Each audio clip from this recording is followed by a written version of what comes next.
Hola a todos, bienvenidos nuevamente a nuestro espacio El Ágora. Hoy, como ya es habitual, nos acompaña nuestro queridísimo Carlos Delfino y el tema que ya sabéis que tenemos por ahí pendiente todavía una partecita de nuestra serie o de su serie, aunque yo voy a ir metiéndole el dedo, la comunicación consciente en la humanidad. Hoy tenemos la tercera entrega de hipercomunicación. Ahora voy a decir a Luis que diga algo porque me dice que le quito su sitio de reportero y no es de ley, no es de ley. Hola Luis, buenas tardes. Hola, buenas tardes Yolanda, buenas tardes Carlos, buenas tardes familia que Claro. estéis a través del chat.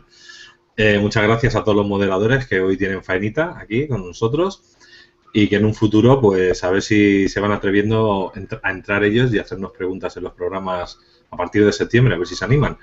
Entonces, gracias a todos por estar ahí y nada, doy la palabra a Carlos. ¿Qué tal, Carlos? Bienvenido. Buenas tardes, familia de la Caja de Pandora, Luis, Yolanda, todo el equipo que está ahí atrás trabajando y bueno, a los habituales que nos escuchan en vivo, que son unos cuantos generalmente. Desde aquí, buenas tardes. Allí creo que todavía, no sé si tienen algo de sol o ya es de noche. Sí, sí, no, todavía pega y duro, ¿eh? Estás pegando y fuerte. El día más largo será mañana, que es San Juan. Muy bien, bueno, entonces Hipercomunicación 3. Estoy a tu disposición, Yolanda. O Luis. Cuando tú No quieras, sé qué. yo solamente me gustaría Eh, darles la bienvenida a todos los que nos están viendo y las gracias a todos los que nos seguís y estáis ahí en el chat comentando, a los moderadores, a toda la familia de pandoreros, como dice Luis. Y simplemente, pues nada, ahí ya te paso, como dicen, la alternativa. Carlos. Muy bien. En la primera transparencia puse una definición que parece una cosa muy obvia para el que la lee. Les pido que las lean. Se llama en física el principio de localidad, que establece que dos objetos distantes, dos o más, no pueden influirse entre sí. La única influencia que recibe un objeto es la de su entorno cercano. Parece una cosa muy obvia, ¿no? Ah, supongamos, para ya tener el ejemplo en la mano, que yo tengo aquí atrapado un electrón, ¿no? Porque vamos a hablar de algo de mecánica cuántica. En una trampa de diamante tengo un electrón, y entonces Luis tiene allá en Barcelona, tiene otro, ¿ya? Según este principio de localidad, no se tendrían por qué influir uno con otro. ¿Ok? Ujú. Pero esto que parece tan obvio y que defendía mucho Einstein, él decía el principio de localidad, el axioma de la localidad, no lo podemos sacar de la física. Porque si sacamos el principio de localidad de la física, yo podría tener un electrón aquí ahora, o un átomo, decía él, y ese mismo átomo podría estar del otro lado del universo. Entonces, todo sería una misma cosa. El universo sería como una partícula donde todo está superpuesto. Y eso es imposible, decía Einstein. Y justamente de eso se trata. Mi querido Albert, de eso se trata. Entonces, la mecánica cuántica, a medida que fue avanzando, y a pesar de que la criticaba mucho el amigo Einstein, ayudó mucho a que avanzara la física cuántica cuando se demostró el entrelazamiento entre dos partículas, eh, cuando quedó bien demostrado, porque los primeros experimentos tenían una cantidad de fisuras que Einstein no las aceptaba, pero luego fue bien demostrado y como se hace hoy, eso está, uh, se pierde ese principio, ese axioma que leímos al principio, se pierde, porque ese electrón que tiene Luis allá y este que tengo acá, si están entrelazados en la física, o sea, estuvieron juntos en algún momento, todo lo que yo le haga a este electrón de aquí, el electrón que tiene Luis va a hacer lo mismo, va a hacer lo mismo. Entonces la física lo toma como un solo objeto. No se puede decir que está acá ni que está en Barcelona. No está ni en México ni en Barcelona. Está en los dos lugares a la vez. Ese es el principio de no localidad de la física cuántica. Una cosa puede estar en muchos lugares a la vez. En muchos lugares a la vez. No solamente en dos. Podría estar en todos los lugares posibles y ese todos los lugares posibles podría ser el infinito, ¿verdad? La cosa es que se toma como el mismo objeto, por eso se pierde el principio de localidad. Ahora, ¿qué tiempo transcurre desde que yo le hago algo a la partícula de acá y la partícula que está allá en Barcelona hace lo mismo? ¿Cuál es el tiempo que transcurre?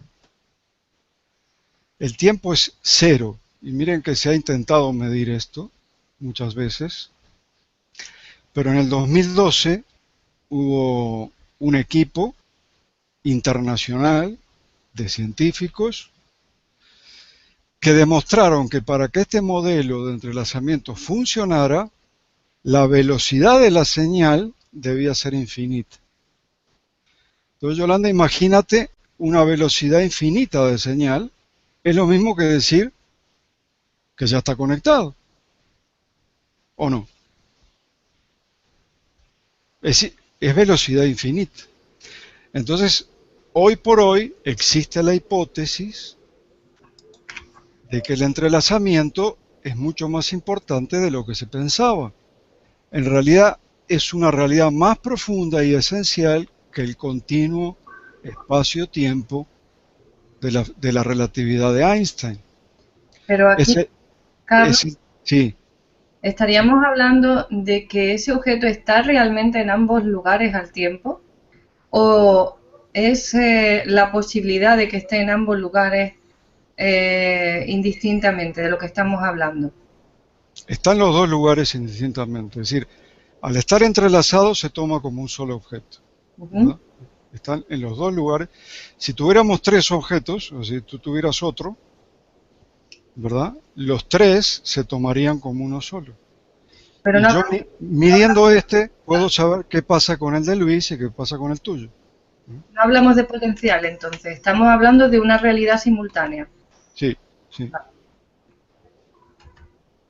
Ahora, en el 2012, cuando ese equipo de científicos, que yo en el primer programa de hipercomunicación tú no pudiste estar, Yolanda, entonces yo le contaba a Luis que en ese equipo del 2012, que publicaron en la Nature Physics, una revista de física famosa, uno de los científicos era de Barcelona, precisamente. Uno de los científicos era de Barcelona. Dios mío.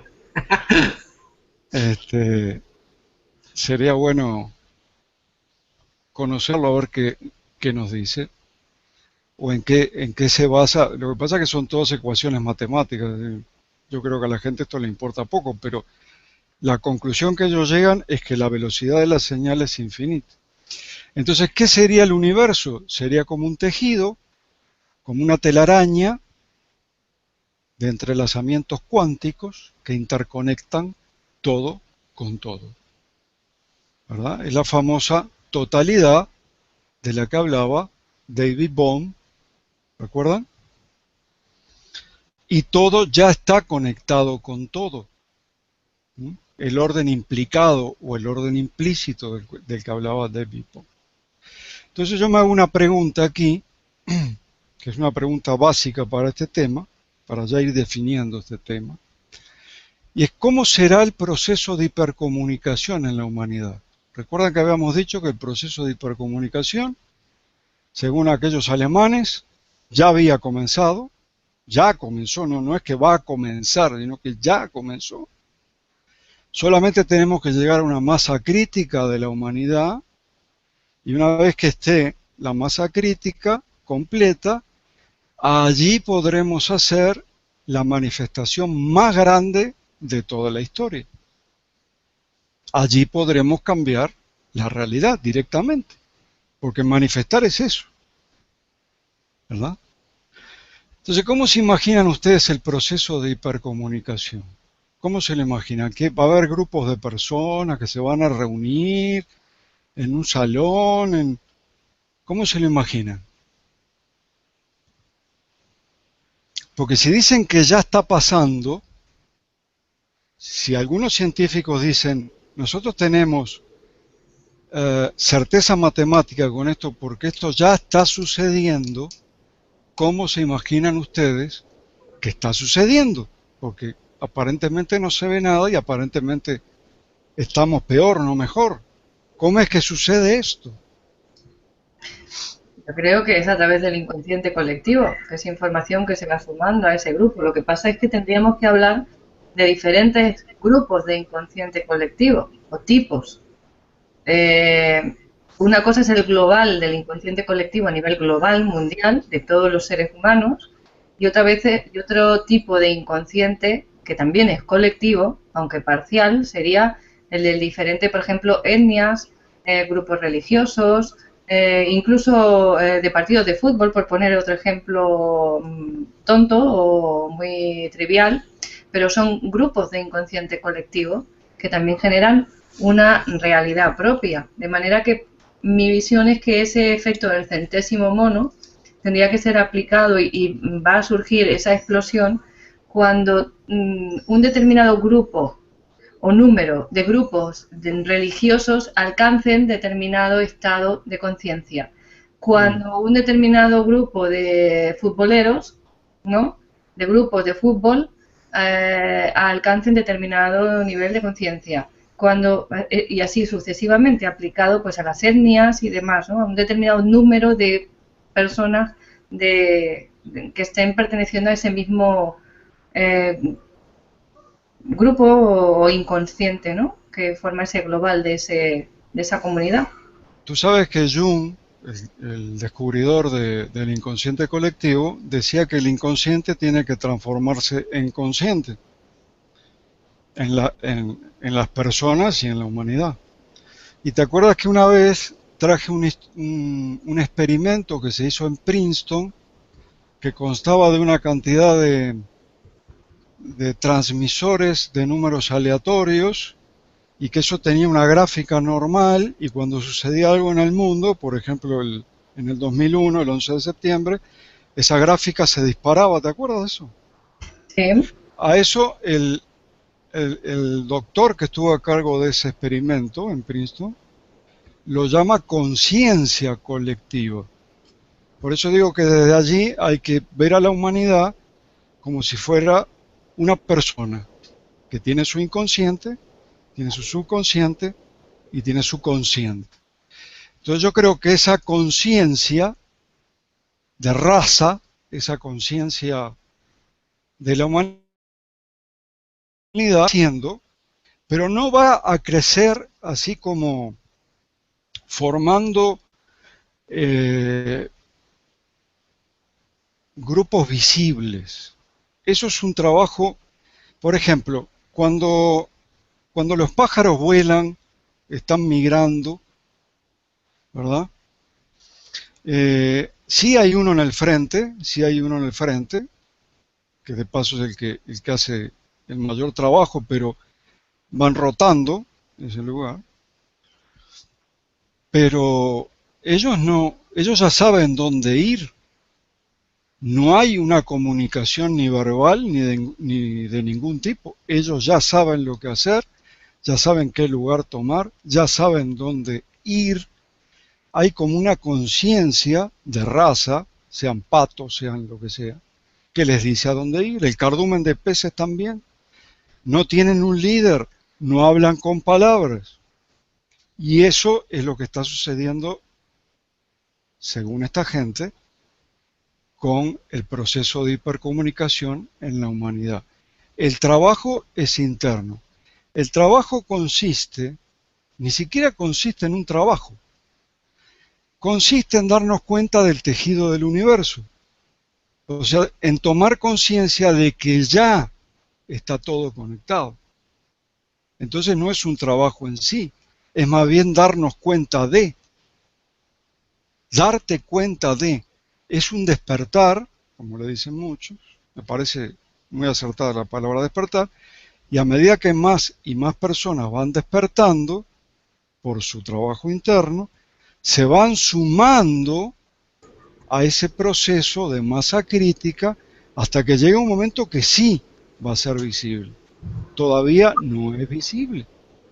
Y en ningún momento, vuelvo a repetir, estamos usando comunicación verbal o con palabras. No, no, no, no, no.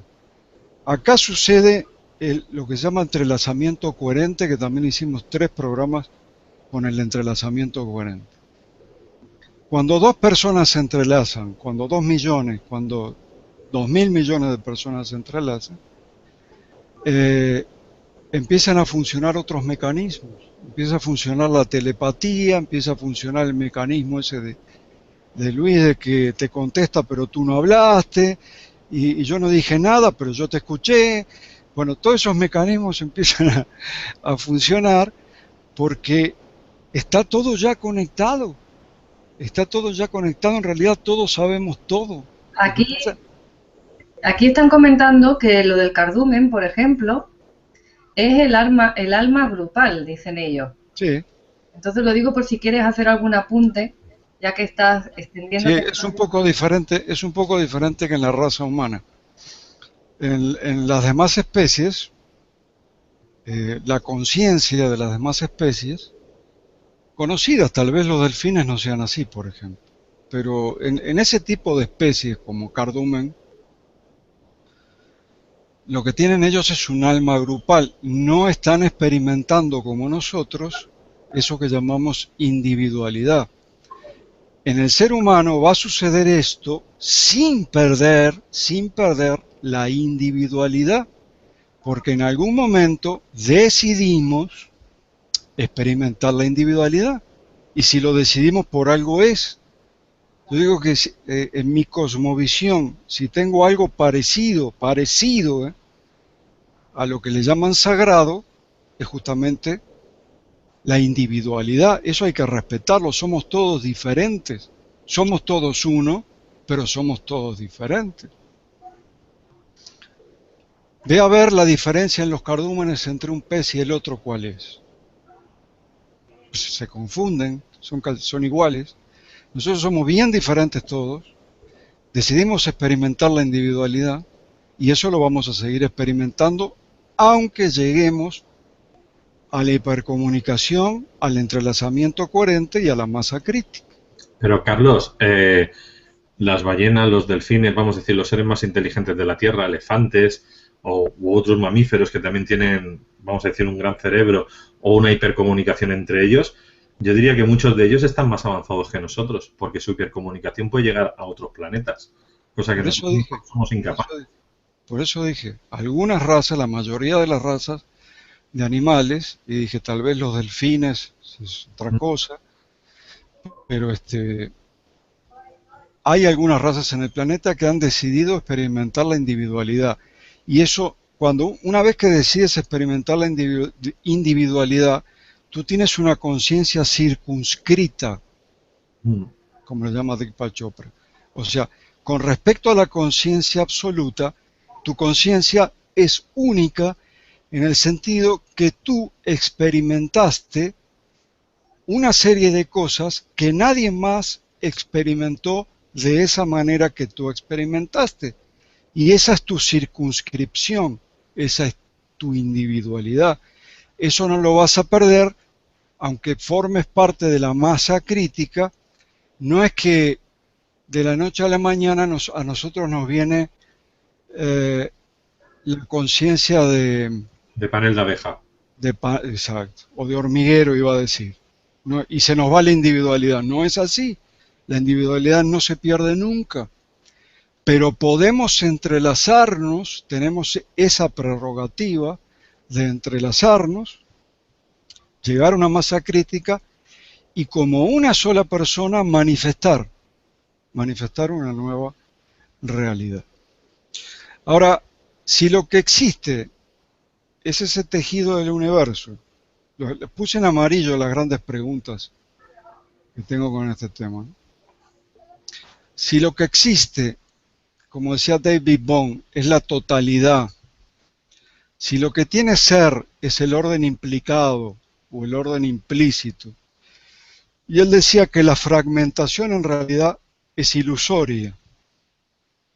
David Bohm estoy hablando, 1987 más o menos salió ese libro, La realidad holográfica. Él decía que sí, vemos una fragmentación, vemos muchas cosas, pero eso es una ilusión. Lo que realmente tiene ser, lo que realmente existe, es la totalidad. Esa ilusión es muy persistente, como decía Einstein, es muy compleja. Es real porque produce una experiencia en nuestra conciencia, pero no tiene ser en sí misma, es ilusoria. Lo que tiene ser en sí mismo es la totalidad, decía David Bohm. Y esta es la primera postura que explicaría esa pregunta que está allí en amarillo abajo, que dice, si todo es uno, ¿cómo es que percibimos muchas cosas? Bueno, desde la filosofía, desde la ciencia, porque David Bohm era tanto filósofo como físico cuántico, gran amigo de Krishnamurti, estaba en la parte espiritual también, y él desarrolla la primera respuesta a esta pregunta. Se llama la teoría holográfica, y él llega a la teoría holográfica gracias a otro llamado Karl Pribram, neuropsicólogo, que fue el que descubrió que nuestro cerebro almacena la información de manera holográfica. Cuando yo digo que se almacena la información de manera holográfica, estoy diciendo que una parte tiene la información de todo. Una célula tiene la información de todo el cuerpo. Un átomo tiene la información de todo el universo. La llaman holográfica pensando en una placa holográfica, en una fotografía holográfica que se hace con 2 rayos láser y unos espejos especiales allí, semi-transparentes. Entonces, si tú tienes una placa holográfica, en realidad no ves nada allí hasta que se la ilumina, pero una vez que la ves, supongamos que vamos a usar la misma manzana que usó Yolanda la vez anterior. Pero esto es una foto de la manzana, no es el holograma, es una foto. Es una placa holográfica, es una foto de la manzana. Supongamos que yo la rompo esa placa holográfica en 1000 pedazos. Cada uno de esos 1000 pedazos de la placa va a tener la información de la manzana completa. En ese sentido, esta teoría es holográfica. Yo allí copié, está en amarillo en la parte derecha, una cita textual del libro La realidad holográfica de David Bohm, junto con Karl Pribram y todos los demás, que dice, nuestra mente construye matemáticamente la realidad llamada concreta, fragmentada, al interpretar frecuencias de otra dimensión, que es una esfera de realidad primaria, que trasciende el espacio-tiempo. La mente es holográfica e interpreta un universo holográfico. Lo que está diciendo aquí David Bohm es que todo sucede en tu mente. Esto de la fragmentación está sucediendo en tu mente. Lo que existe, realmente lo que tiene ser, lo que permite todo esto, es la totalidad. Esta es la primera teoría, hasta que llega en 1993, ya había fallecido David Bohm, llega otro, se llama Gerald Hofst, con una segunda teoría, una segunda postura, que llamamos el principio holográfico, que es un poco diferente a la teoría. No sé si quedó claro, Yolanda, la teoría holográfica. Se basa en el descubrimiento de Karl Pribram de que el cerebro almacena la cantidad de información consciente o inconsciente, la almacena de manera holográfica, si no, no podría hacerlo. El universo también almacena la información de manera holográfica, de tal manera que un átomo del universo tiene la información de todo el universo. Y que todo lo que tú ves separado, fragmentado, en realidad sucede en tu mente. Es ilusorio. Esa es una postura anterior a esta otra que se llama el principio holográfico, que se postuló en 1993 con Gerald Hofst y que después fue tomado por un físico argentino llamado Juan Maldacena, que de argentino le quedó muy poco porque en realidad se doctoró en Princeton, la misma universidad de Einstein, y fue el profesor titular más joven de Harvard, de toda la historia de Harvard. Alguna neurona que otra tenía. Tiene, está vivo. Nunca ganó el premio Nobel, sino que le dieron otro premio que solamente se lo dan a cierto nivel de científicos. Premio Yuri, se me va ahora. El premio Nobel te da $1 millón. Ese premio que ganó él le dio $3 millones. Así que el premio Nobel no le importa para nada. La cosa es que Maldacena dice que este universo 3D en el que creemos vivir es el desdoblamiento de un universo de 2 dimensiones que mantiene codificada la información que se despliega como un holograma tal como la experimentamos. O sea, se llama dualidad Maldacena, habría 2 universos en realidad. Un universo de 2 dimensiones que se llama universo frontera, el cual proyecta hacia adentro un holograma de 3 dimensiones, que es lo que nosotros vemos. Pero además, hay una cosa muy interesante aquí, que yo creo que eso fue más importante que lo anterior. La información del universo frontera de 2 dimensiones se corresponde con la información de 3 dimensiones. A ver, piensen en una tarjeta de crédito, de débito, ¿sí? Una tarjeta bancaria que tiene un holograma de plástico. Te vieron que lo ponen a la luz y ese holograma tiene una figura en 3 dimensiones, ¿sí? O sea, es una plaquita de 2 dimensiones, pero que tiene la figura en 3 dimensiones. Teóricamente, esa plaquita de 2 dimensiones tiene toda la información de la imagen tridimensional que aparece allí cuando yo lo pongo de cierta manera. Eso sucedería con nuestro universo. Y para que esto pudiera funcionar se necesitaba algo muy importante, y eran los límites. O sea, nuestro universo tenía que tener límites. Porque si hay un universo frontera, como un anillo, que proyecta hologramas a un universo 3D, en teoría debería haber límites, y hay alguna evidencia de límites en el espacio-tiempo. En el año 2009, en Alemania, un detector de ondas gravitacionales llamado Hannover. Hannover es la ciudad, Geo 600 se llamaba el detector. Es un aparato que está intentando detectar ondas gravitacionales, está siempre prendido. Que que solamente se pueden detectar cuando se dan grandes explosiones de supernovas o cosas así en el universo. Entonces empezó a captar un ruido muy raro, que los tuvo de cabeza a los científicos al principio, y finalmente se llegó a la conclusión de que ese ruido proviene de los confines del universo.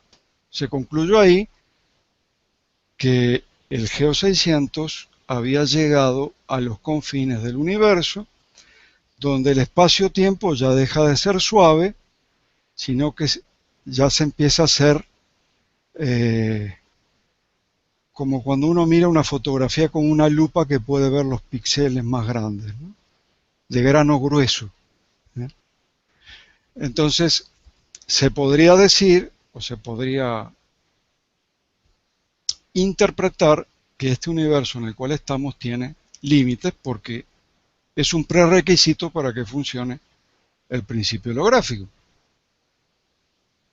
Para la otra teoría, para la teoría holográfica, lo que se necesitaba era un campo unificado, un campo que una todo, la totalidad, el tejido del universo. Acá lo que se necesita son límites, son bordes. Y esta teoría pasó por varias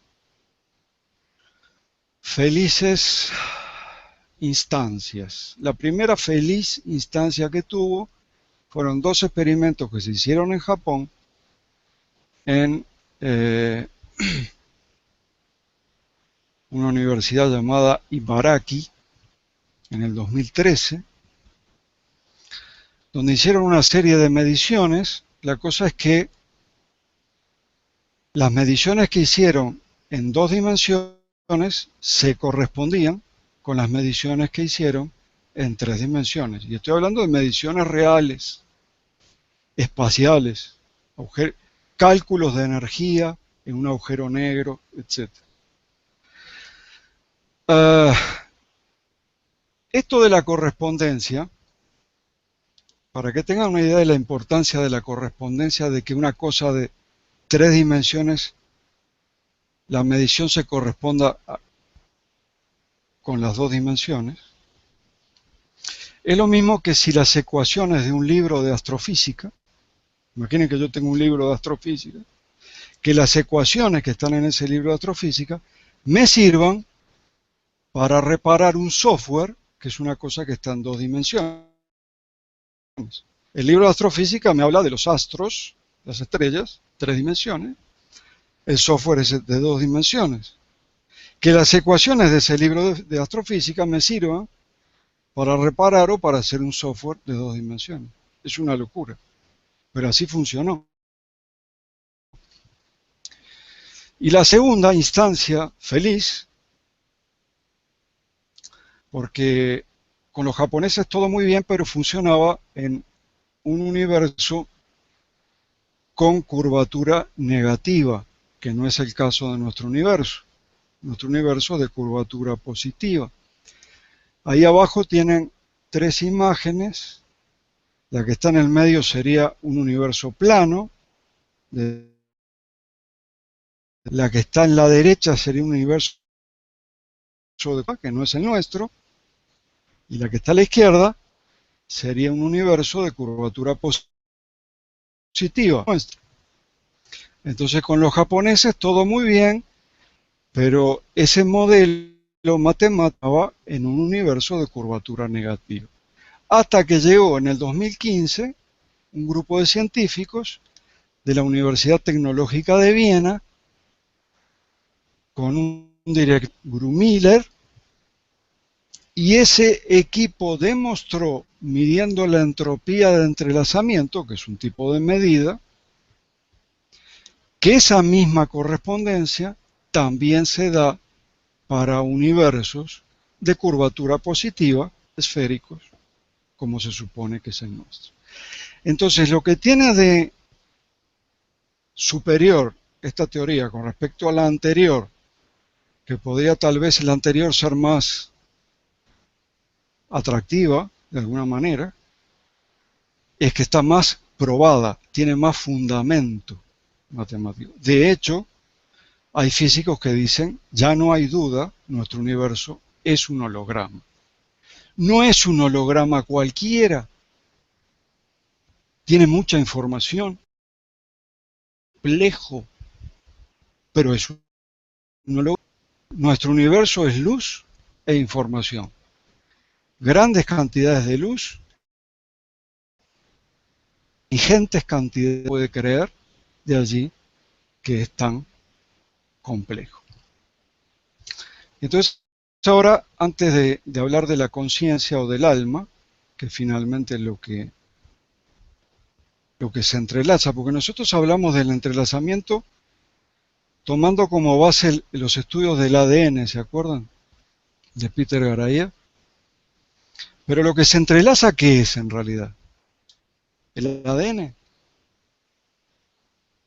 Son las conciencias las que se entrelazan. Son las almas.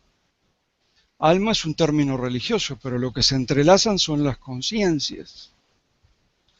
Entonces, antes de hablar de eso, no sé si hay alguna pregunta de las dos teorías que explican el porqué de la multiplicidad dentro de la unidad, que sería el tejido del universo, o sería la totalidad. Dentro no hay preguntas, también porque no hemos dado paso. Bueno. Cuando demos paso la gente preguntará. Sí. Quería hablar un poco del alma humana o de la conciencia humana porque es finalmente lo que nosotros entrelazamos. No es que vengan dos hebras de ADN y se entrelacen con otras dos hebras de ADN, no. Lo que se entrelazan son las conciencias, es el alma. Pasa que cuando hablamos de alma estamos utilizando un término religioso. Tenemos un lío ahí de términos religiosos, filosóficos, científicos, que en algún momento vamos a tener que hacer un orden, porque si no, no entendemos nada. La otra vez preguntaron, ¿qué diferencia hay entre espíritu, alma, conciencia? Bueno, depende de dónde estemos hablando. Si estamos hablando desde el punto de vista religioso es una cosa, si estamos hablando del punto de vista filosófico es otra. Si estamos hablando del punto de vista de la ciencia, es otra. Pero básicamente, desde esta cosmovisión, desde mi particular cosmovisión, esa totalidad que hablaba David Bohm, el tejido del universo que hablábamos al principio, la fuente, como le estamos diciendo últimamente, sería lo mismo que la conciencia absoluta. Absoluta, no circunscrita, absoluta. Y conciencia es lo mismo que mente. El problema es que no es mente como lo pensamos nosotros, es el primer principio hermético. Todo es mente, el universo es mente, todo lo que ven es mente. En ese sentido. Lo que pasa es que mente, justamente allí, en la religión, cuando pasó la palabra espíritu, pasó al Nuevo Testamento, al griego, pasó como psique, y psique se toma como mente, pero no solamente como mente, sino como lo racional en el ser humano. Entonces, en mi cosmovisión, por lo menos, cuando yo hablo de conciencia circunscrita, o cuando hablo de conciencia absoluta, y cuando hablo de mente, es lo mismo. No me refiero solamente a la parte racional, también me refiero a los sentimientos, a las intuiciones, a las emociones, a todo eso otro que tenemos. ¿Sí? Como el primer principio hermético, todo es mente. Y esa conciencia absoluta, mente, fuente, como le digan ustedes, totalidad, se compone de lo manifestado,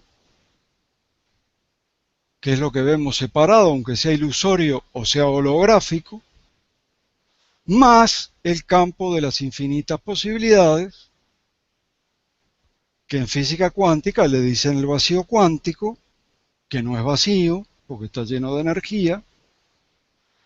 Hay quien lo llama energía de fondo, más entendible, y eso sería más o menos parecido al concepto de espíritu, que es energía, chispa.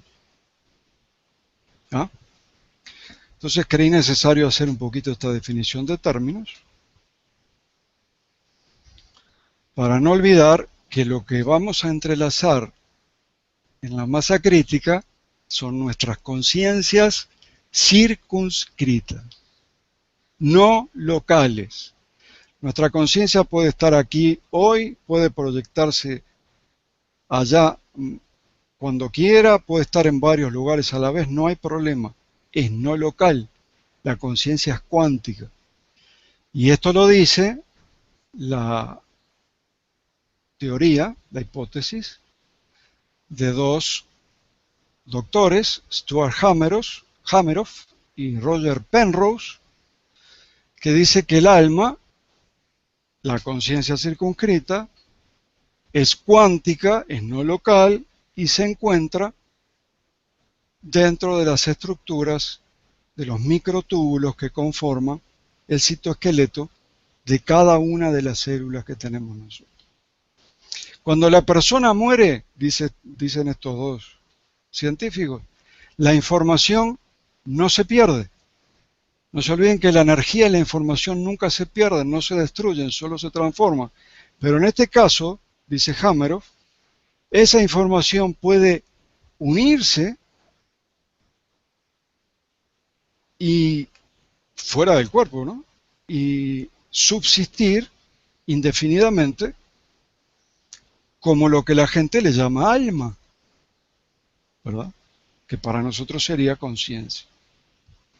Y dice Hameroff, nuestras almas son mucho más que las neuronas, porque para la teoría evolucionista, todo lo que sea conciencia, todo lo que sea sentimientos, todo lo que sea alma, es un fenómeno neuronal, de la complejidad neuronal. Y Hameroff dice, no, nuestras almas están construidas por algo mucho más fundamental, que es la misma tela del universo. Y ha existido desde siempre junto, él le llama protoconciencia, a lo que nosotros le diríamos fuente, le llama protoconciencia. Ha existido desde siempre.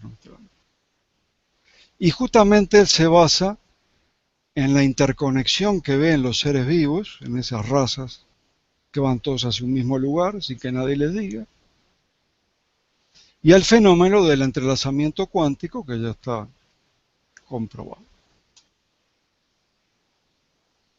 Y por si necesitaban más evidencias, les vuelvo a recordar al doctor Konstantin Korotov de Rusia, ya llegó un ruso por acá, que fue aquel que fotografió el alma humana o la conciencia humana saliendo del cuerpo después de la muerte, que es esa foto que está ahí en el medio, y según él, tardando 3 días en salir, no menos de 3 días, a través de una técnica que se llama visualización por descarga de gas. Esa descarga de gas sería como un plasma muy conductor que amplifica los biofotones, que amplifica la luminosidad, que es muy débil respecto a lo que nosotros podemos ver. Ahora, este Korotov no solamente demostró que el alma sale de todo el cuerpo, porque ahora hay un científico por ahí que dice que a veces los científicos son más peligrosos que otro que no sabe mucho ¿no? Hay un científico que llegó a la conclusión de que el alma habita en la glándula pineal y que entra a los 49 días. Un desastre total, demostró no estar enterado de la mitad de las teorías que andan por el mundo. No es así. Konstantin Korotov demostró que el alma sale de todo el cuerpo. Él dice, entra por la pineal y sale por la pineal. ¿No es verdad? Se vio salir de todo el cuerpo. de todos los chakras, de todo el cuerpo. Se llama Strassman, este que está diciendo de que el alma se asienta en la pineal. El alma, Seguro que la iba con exceso de vodka. ¿eh? Que digo que seguro que iba con exceso de vodka. No, pero el que dice de que está en la pineal no es ruso, ¿eh? Ah, no es ruso, vale, vale. Es estadounidense. Por lo menos el nombre de antes era latino, que por lo menos... Le dieron una beca para estudiar el tema del DMT, que segrega la pineal, la dimetiltriptamina, que yo no digo que la pineal no tenga que ver con el proceso consciencial. La pineal sí tiene que ver con los procesos conscienciales. De allí a que el alma habite en la pineal, siendo que el alma es no local, no está en un solo lugar a la vez. Es decir, hay un trecho muy, muy grande. Entonces Korotov demostró que el alma no solamente sale desde todo el cuerpo, como una especie de luminosidad, sino que demostró que el alma es no local, con otra serie de experimentos. Por ejemplo, un terapeuta alemán, estaba en Alemania, Korotov se colocó una botella de agua en Japón, había otra botella de agua en la Universidad de San Petersburgo, vean las distancias, y este hombre durante 4 días a las 12 a.m. por 10 minutos se concentraba en las dos botellas, en la que estaba en Japón y en la que estaba en San Petersburgo. Cuando se hizo la medición con la cámara de visualización de imágenes por descarga de gas, se pudo ver que en ambas botellas sucedía el agua. Ustedes saben que el agua es un elemento muy especial en cuanto a que puede almacenar energía y una cantidad de cosas. El agua de esas dos botellas tuvo el mismo efecto por el mismo terapeuta que estaba muy, muy lejos de ese experimento. Eso demuestra que nos podemos proyectar. Entonces, mira, bueno, es la energía, sí. ¿Y dónde sale esa energía? ¿Qué tipo de energía es? Es nuestra conciencia. Por más que sea lo circunscripto, cuando yo digo circunscripto, estoy diciendo que mi conciencia tuvo una serie de experiencias que no son las mismas que tuvo Luis, por ejemplo. Son diferentes. En ese sentido es circunscripta la conciencia. No en el sentido de que está en un solo lugar.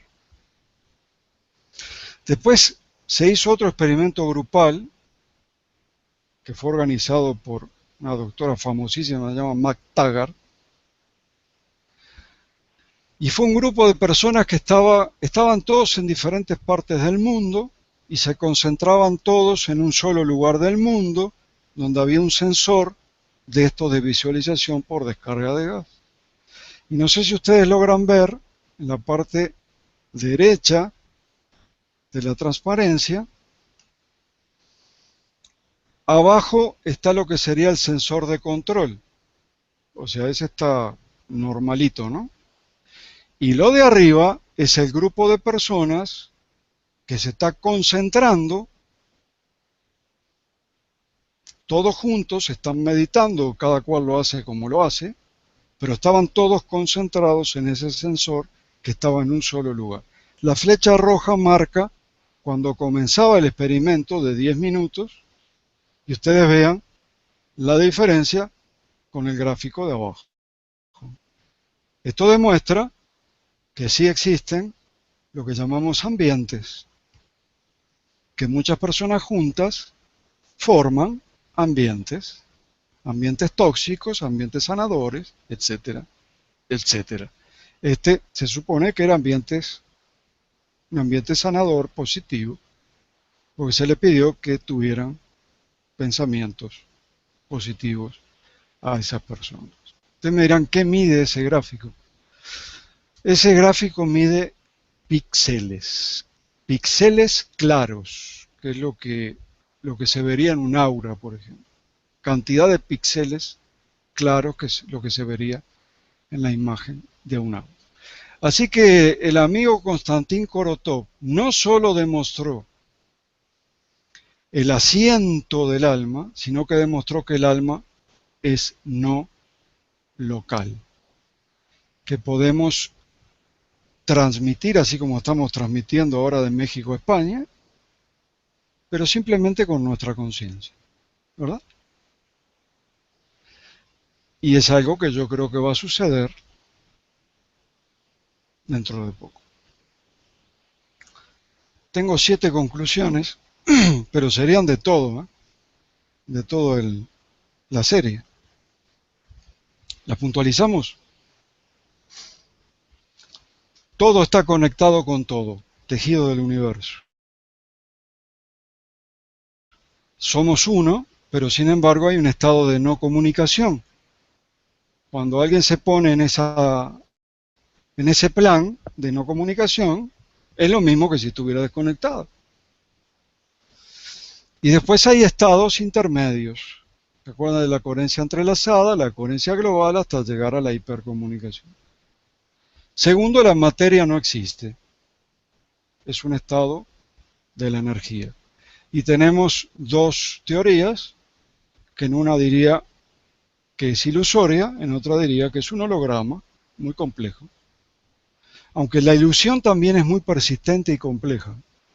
No es un sueño onírico cualquiera. La ilusión es muy compleja.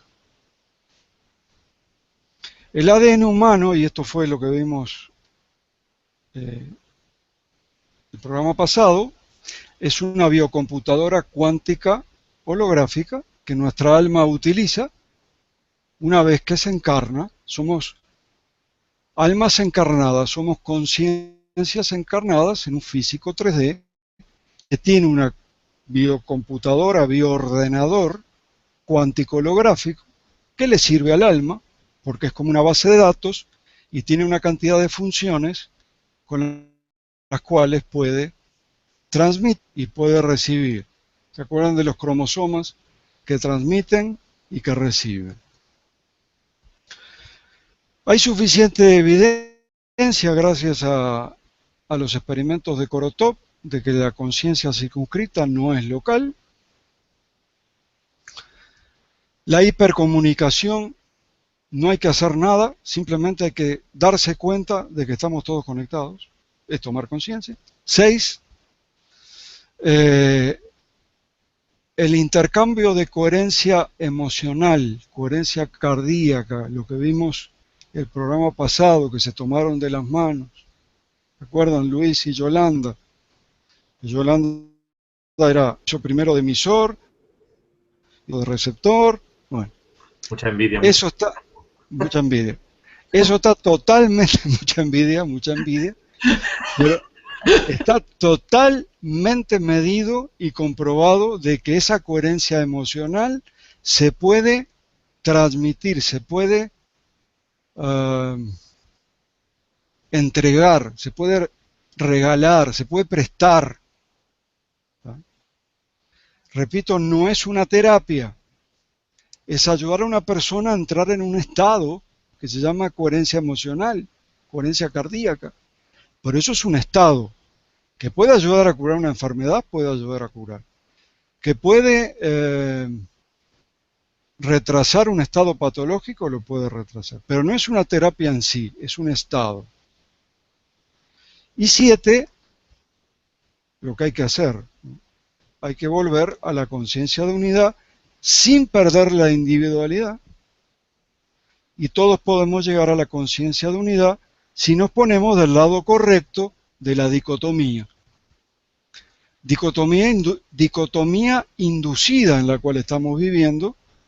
No voy a hablar ahora de la gran intervención del ser humano porque es un tema en sí mismo. Pero esa dicotomía, que es el ego por un lado y la conciencia por el otro, si nos ponemos del lado correcto, del lado de la conciencia, entonces podemos descorrer el velo de Leo. De paso, la palabra apocalipsis significa descorrer el velo. Y puede suceder este asunto de la hipercomunicación, este asunto de la masa crítica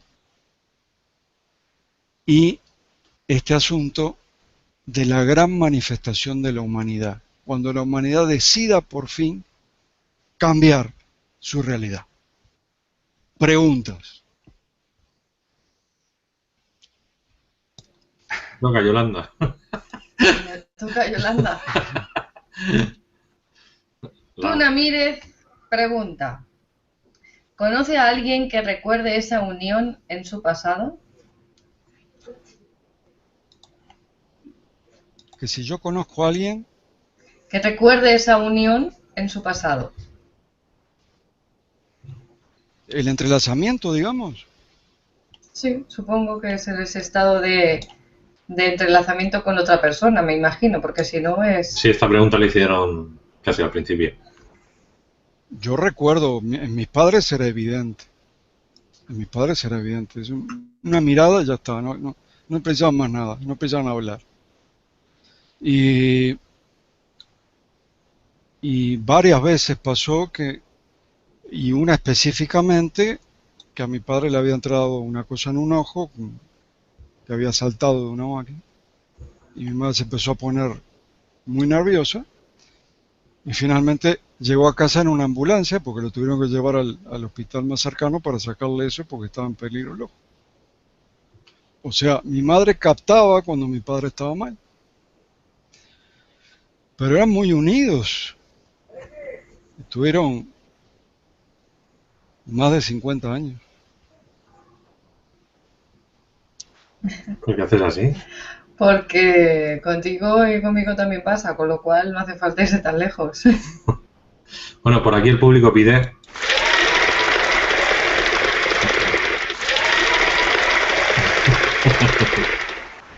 Continúa. Si quieres leer, preguntan. JC Pons pregunta: ¿la hipercomunica acaso que el espacio, igual que el tiempo, son una ilusión de nuestra mente? Es que no escuché la primera parte. ¿La hipercomunicación qué? ¿No implica acaso que el espacio, igual que el tiempo, son una ilusión de nuestra mente? Sí, según la teoría holográfica de David Bohm, sí. La manifestación y el tiempo empieza a correr cuando hay una manifestación, no antes. Si no hay manifestación no hay tiempo. Espacio no hay tiempo, por eso es un continuum, espacio-tiempo. Según la teoría holográfica de David Bohm, sí. Según el principio holográfico de Gerard Hoff, retomado por Juan Maldacena, sería un poquito diferente. En realidad, estamos dentro de una matrix, de un gran holograma. Matilde Pettengill dice: ¿es posible la comunicación con personas fallecidas? No, es un terreno en el cual yo no me he metido. Ya tuvimos esta pregunta con Yolanda. Decidimos no contestarla y no porque no quiera contestarla, primero porque no tengo experiencia en el tema, primero. Y segundo porque yo considero que cuando el alma sale del cuerpo, así como fue demostrado y así como fue visto, va directamente a un espacio no local y percibe las cosas totalmente diferentes. Incluso el sentido del tiempo para un alma que sale del cuerpo cambia totalmente con respecto a esta realidad. Entonces, ¿qué voy a hacer? ¿Una cita con mi papá fallecido? ¿Quién sabe mi padre un día para mí lo que significa para mi padre? No sé en este momento, si es que está desencarnado. Es totalmente diferente. Son realidades totalmente diferentes. Entonces yo dudo mucho que la comunicación entre muertos, tal vez se pueda dar, pero también se puede dar el engaño. Porque para mí, a donde van las almas saliendo de aquí, es tan diferente la realidad que no podemos transmitir de un lugar a otro. Estamos como en otra frecuencia, como en otro ancho de banda. No sé si me explico. Ujú. Bien. Roberto López. ¿Cómo se relaciona el estado de vibración con la hipercomunicación? Bueno, cuanto más alto, digamos, si ponemos como tope a la fuente, como la vibración más alta de todas, cuanto más alto vibres, más te acercas a la fuente y cuanto más te comunicas con la fuente, cuanto más te comunicas con la fuente, más adquieres conciencia, más despiertas y más hipercomunicado estás con el resto de la humanidad. Esos flashes de hipercomunicación son las famosas experiencias que hablábamos con Yolanda, donde tú te sientes uno con todo, con todos. Es un estado muy especial que viene de manera, por el momento viene de manera automática, si uno no lo pide, sino que viene. Pero yo creo que en algún momento ese estado lo vamos a poder controlar. Yo tuve uno chiquito no hace mucho. Había dicho que no había tenido, pero tuve uno cortito. Enseguida le meto la lógica racional, ¿no? Ya, pero sí, tuve uno cortito. Y yo sabía que lo iba a tener porque lo estaba invocando tanto que dije, en algún momento lo voy a tener. Pero yo considero que eso lo vamos a poder controlar. Y fíjate que eres hombre, ¿eh? Sí. Y fíjate que soy hombre, pero conocí varios después que lo tuvieron.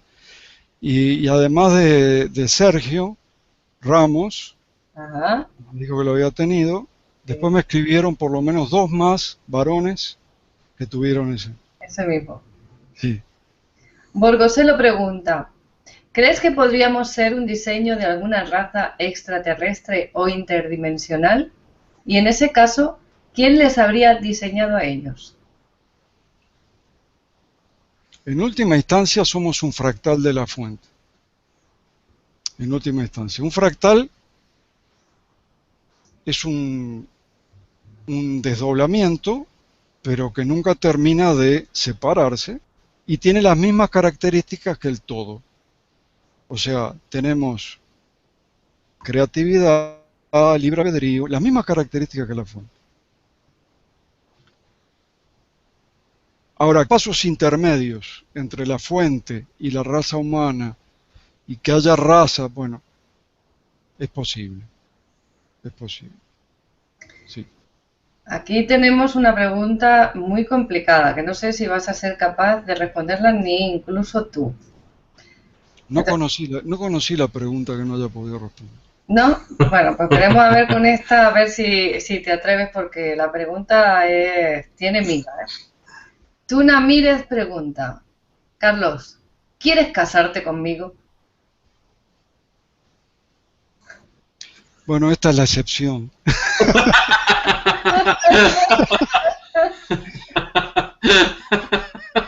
Yo ya te dije que la pregunta era complicada, que no sabía si ibas a ser capaz de responderla. Mira,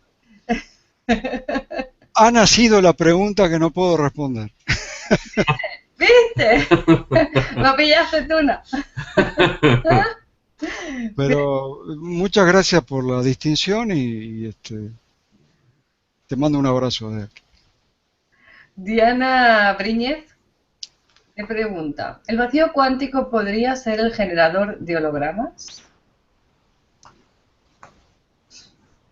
Bueno, el vacío cuántico en la teoría de Maldacena sería el generador de universos frontera de 2 dimensiones que a su vez generan hologramas. Como ese universo frontera está limitado, tiene límites, ¿verdad? El holograma en 3D la fuente generaría ambas cosas, el universo frontera, y el universo frontera a su vez proyectaría los hologramas en 3 dimensiones complejos. Sí. Diana Briñez. ¿Por qué hay tantas almas atrapadas en el planeta? ¿Podría tener relación con los hologramas después de la muerte física? Supongo que será, ¿podría tener relaciones con los hologramas después de la muerte física? Porque hay entre medias un interrogante que yo creo que sobra. ¿Me la podrías leer otra vez? Porque se está cortando un poquito, no sé si es tu micrófono o... ¿Por qué hay tantas almas atrapadas en el planeta? ¿Podría tener relación con los hologramas después de la muerte física?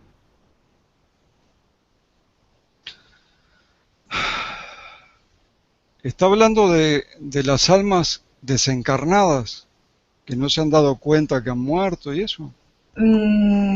Supongo porque habla después de la muerte física. No sé si se refiere a los que estamos viviendo como atrapados en la Matrix o después de desencarnar. Voy a dar una respuesta, por las dudas, una respuesta para todos. Estamos, entre comillas, atrapados en esta Matrix que nosotros mismos creamos porque fuimos intervenidos en un momento de la historia. Nuestro ADN fue intervenido. Esa intervención yo lo puedo demostrar mucho tiempo. No fue una intervención estructural. No se puede cortar ni pegar el ADN. Eso fue una intervención informática. ¿Ah? Ese ADN, el 100% del ADN que tenemos nosotros, ya lo había explicado, ya no hay más ADN basura, tiene una función, y digamos ese ADN es el programa más importante del ordenador, ¿eh? Sería ¿cómo se llama? Sistema operativo, tema más importante. Sobre ese sistema operativo, con un virus que lo cortaron y le incrustaron una información genética, intervinieron a toda la humanidad.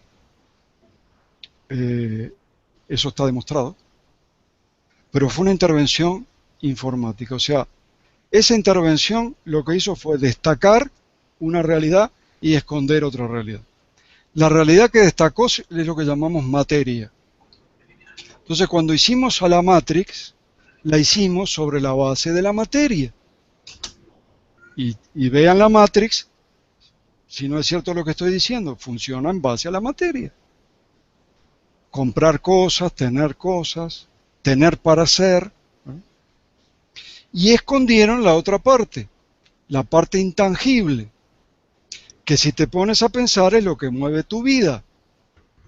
Emociones, sentir,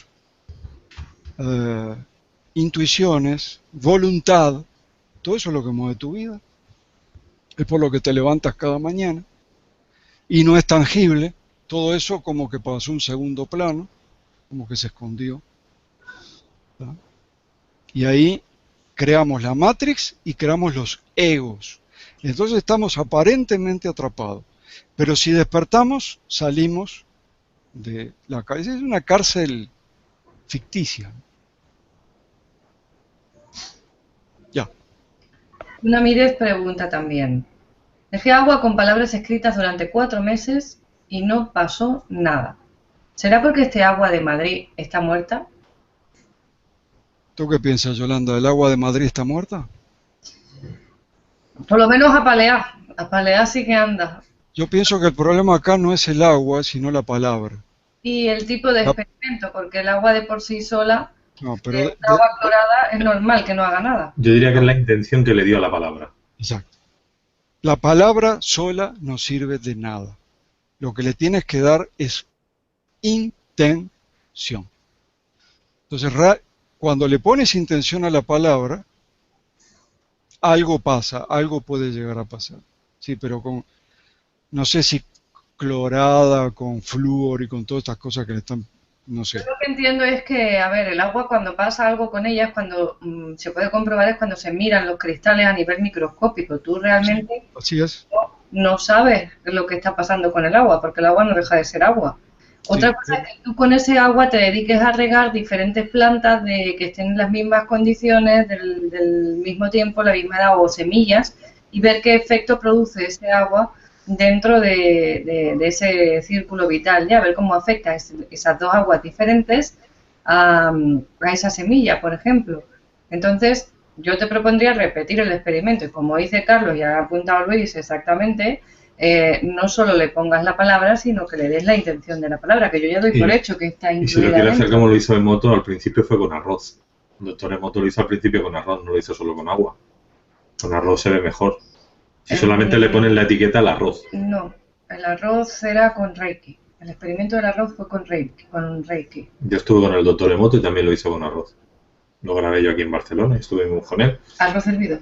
Arroz normal, semilla de arroz. Y él puso diferentes etiquetas y las dejó. De odio, de salud y Se unas estropeó unas uno. estropearon. Yo estuve con Emoto y se hizo las pruebas y estuvimos sí. como 5 horas con él. Pero le pone, a las palabras le pone intención. Exactamente. A ver si recordamos esto. La palabra escrita sin intención es un garabato inútil. Y la palabra hablada sin intención es un ruido molesto. ¿Ah? A ver si nos queda claro el asunto. Cris Lara, si estamos todos conectados, ¿por qué nuestras conciencias van a diferentes ritmos? Buena pregunta. Porque decidimos experimentar la individualidad. Y justamente la individualidad consiste en tener diferentes experiencias. Y una de las diferencias es el ritmo, justamente.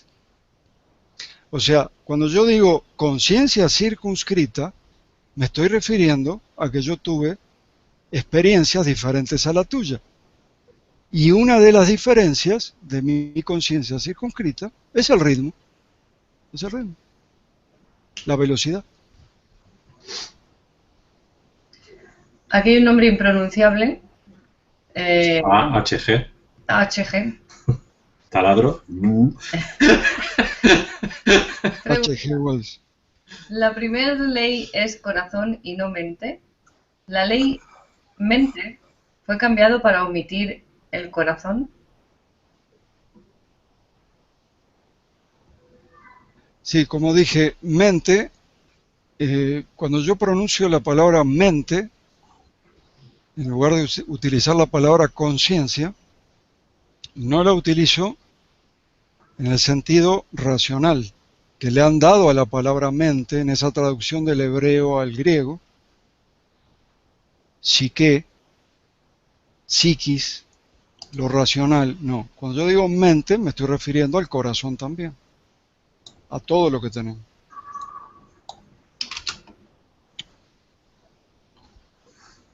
Adrian Mercury. ¿Qué es el Sol en el paradigma holográfico? Sería un holograma más. Sergio QH. ¿Cuántas dimensiones pueden existir?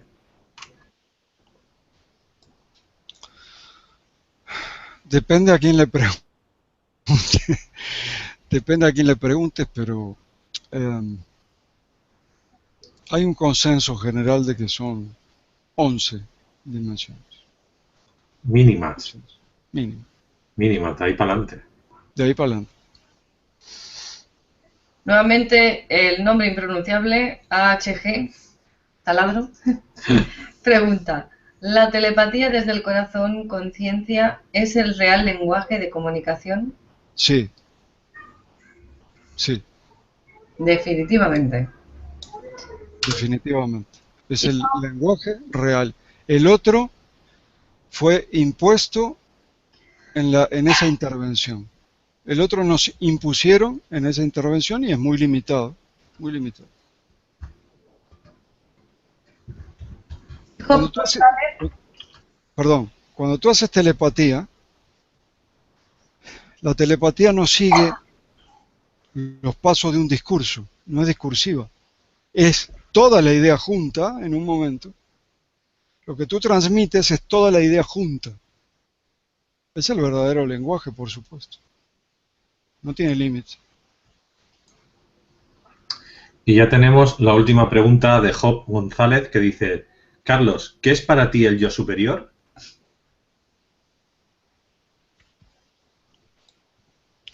Como estamos viviendo en una dicotomía inducida, para mí, mi yo superior sería mi conciencia, la que está conectada a la fuente, la que es un fractal de la fuente, y con la que yo tendría que estar en constante comunicación. Ese sería mi yo superior. Y el otro le llamo ego, que también tiene una identidad, pero es como un software que fui armando ahí, con la historia de mi vida, y con la identidad, y el nombre, y el apellido, y todo. Ese sería el yo inferior. Y el superior, para mí, es la conciencia. Circunscrita. Y no local. Ahora va y lo casca. Muy bien. Pues hemos terminado con las preguntas, hemos terminado con el tema de hipercomunicación y por primera vez hemos tenido un momento histórico en el que Carlos se quedó sin respuesta ante una pregunta. Sí. Tomad nota. Siempre hay una primera vez. Esto es un momento histórico para que pase a los anales. Siempre hay una primera vez. Está muy divertido el cariño con que te ven y como tú bien has hecho, agradecer esa proposición desde todo el cariño con que se hace, ¿no? Claro. Bien entendida. Y bueno, no sé yo, ¿qué más tenéis que decir? Porque aquí Luis hoy quiere hacer de reportero. Yo quiero preguntarle a Carlos para cuándo su libro, me lo han preguntado por el chat, que lo quieren tener ya. Ya habíamos dicho que para noviembre. ¿Se acuerdan? Perfecto. Y la otra sería, ¿qué cátedra es la que te van a dar ahora? ¿Qué? ¿Qué cátedra es la que te... Catedral, no cátedra. Cátedra. ¿Qué cátedra es la que te van a dar ahora? Que lo dice tan seguido que parece que dice catedral. Metodología de la investigación. Metodología de la investigación. Total, lo que haces aquí habitualmente. Sí. Esa ya te la doy yo ahora. Espérate que te firmo un diploma. Sí. Bueno, pues mira, no se puede decir que en Casa Pandora no tenemos catedráticos que están dando, bueno, ¿cómo se dirían? Cátedras, ¿no? Formaciones bien dadas. Sí. Es muy bonita esa cátedra porque tienes 15 a 20 investigaciones a veces que tienes que controlar y dirigir simultáneamente. Entonces te vuelves medio loco, pero... A ti ya te gusta eso, confiesa, Carlos. Sí. La verdad que sí. Bueno, y vuelven a pedir aplausos a vosotros.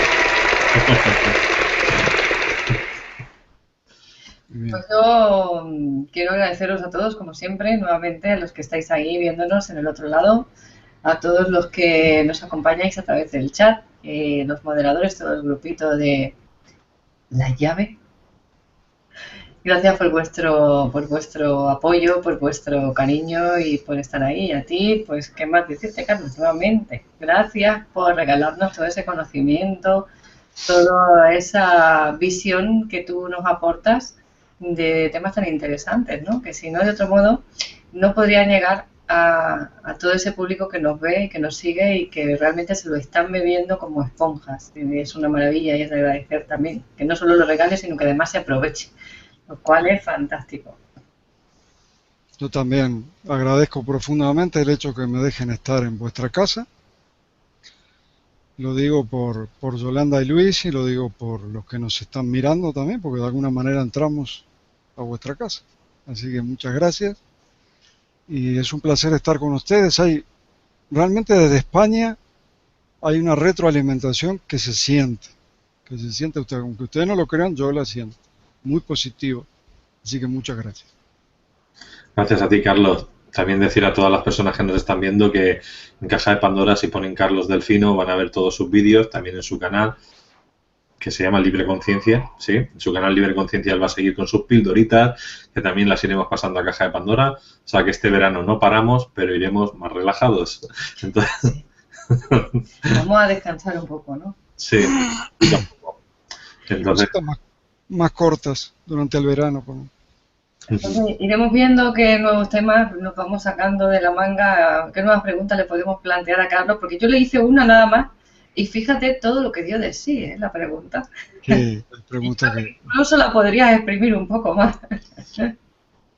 hay preguntas que son para un programa entero. Sí, señor. Entonces, iremos viendo, iremos viendo. Ya te iréis teniendo noticias, como siempre, si vais siguiéndonos en las noticias en Caja de Pandora y en los medios habituales de difusión, podéis estar ahí en contacto y teniendo las noticias del próximo vídeo, como siempre. Y en el canal de Carlos, si nos cuentas, Carlos, nuevamente para recordar cuál es tu canal, dónde te pueden ver, dónde pueden encontrar nuevamente tus vídeos, además de en la Caja de Pandora. En ¿Y YouTube, más? en YouTube ponen Libre Conciencia. Conciencia con C, no con SC, con C, como objeto. Libre Conciencia. yo sí te quiero preguntar eso. ¿Por qué se escribe con S y sin S? ¿Qué diferencia hay? Se escribe solo con C, conciencia, con C, cuando es el objeto conciencia. Y se escribe con SC, Consciente. conciencia, cuando es la capacidad humana. O sea, yo tengo conciencia, SC, de mi conciencia, con C. Yo tengo conciencia, SC, de mi conciencia, con C. Soy consciente De mi conciencia, con C. Como objeto y como capacidad de conocer. Bueno, entonces ya somos conscientes y telépatas. O sea que a disfrutar. Y ahora ya el 70º mono de aquí a unos meses y venga. Y todos a vivir la edad de oro. Exacto. Muy bien, pues no sé si os queda algo más, alguno de los dos, que decir antes de marcharnos. No, ya no. Nos vamos a buscar el 70º mono, a ver si lo pillamos por ahí, aunque sea en el parque. De pesca. Bien, pues simplemente nos despedimos hasta el próximo vídeo y os esperamos, ¿eh? No os olvidéis. Hasta pronto.